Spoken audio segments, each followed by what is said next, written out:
چې په قبر کې به په یو سوال کې انخلی به چې د چا ګیره نشته او یا لنډه ده قبر کې به انخلی په یو سوال کې تا نه به تپوس کوي چې نبي دې څوک پیغمبر دې څوک دا شکل د یو پیغمبر و دا د نبی علیہ السلام و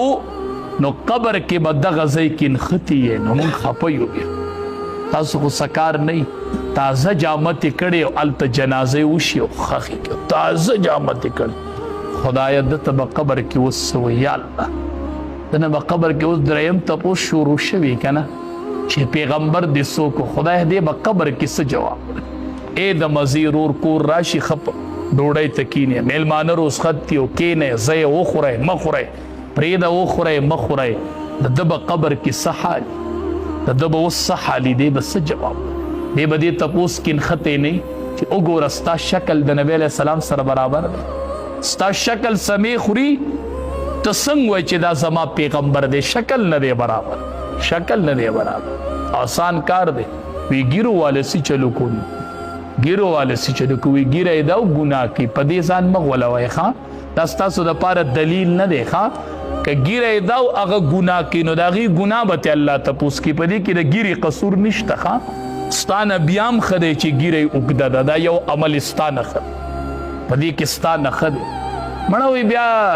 سړي ګیره وي او خلک وایي ګیره ده نو ښه ده که نه چې خلک وایي چې ګیره ده زه دا وایم چې ښکلي سنت او بعضې د مشرانو ته خو درخواست کو دا بعضې مشران نه دي دا جولی ورته داسې خورم ښکلي سپینګیري مشران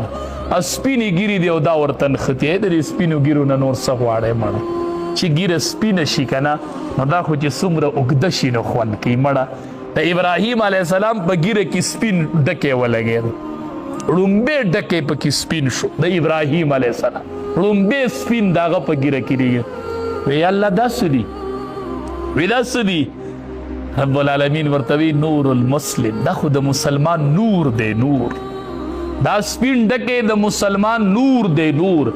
وی یا الله چې د مسلمان نور دی بیا خو نور سیوا کا بیا خو نور سیوا دا سپین ډکی نور دی نور چې دا په دې مخ کې لګېدلي ښه نور المسلم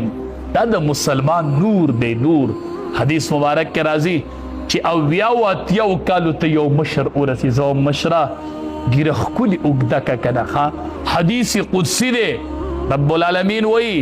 ما له حیا راځي چې زه به دله څنګ په اور عذاب الله وایي ما له دې سپینګیري نه حیا راځي نو تاسو نه الله حیا کوي نو چې موږ هم د الله نه حیا وکړو د سنتو اهتمام کوو ښه او جمعې په ورځ هره ورځ د سنتو اهتمام کوئ ښه